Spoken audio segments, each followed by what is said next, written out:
നിന്റെ ബന്ധു വീട്ടിൽ വെച്ച് നീ അപമാനിക്കപ്പെട്ടിട്ടുണ്ടോ? നിന്റെ ഇല്ലായ്മയുടെ പേരിൽ, നിന്റെ കഴിവുകേടിന്റെ പേരിൽ,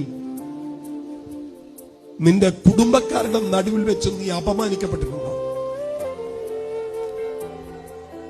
നിന്റെ സഹപാഠികളുടെ മുൻപിൽ വെച്ച് നീ നിന്ദിക്കപ്പെട്ടിട്ടുണ്ടോ?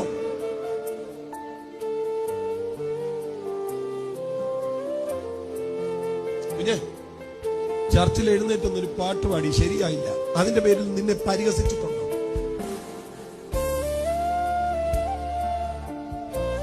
ഞാൻ നിങ്ങളോട് ആത്മാവിൽ പറയാം കേട്ടോ, നന്നായിട്ട് കേട്ടോ.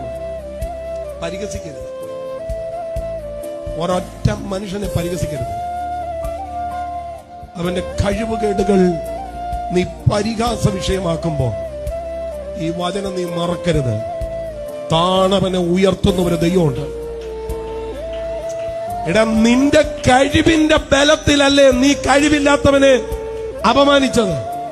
കഴിവുള്ള നിന്നെ വലിച്ചിറക്കിയിട്ട് കഴിവില്ലാത്തവനെ നീ ഇരിക്കുന്ന സിംഹാസനത്തിൽ പ്രതിഷ്ഠിക്കാൻ പറ്റുന്നവനെ എന്റെ ദൈവം. ആ ദൈവത്തിന്റെ സ്വഭാവ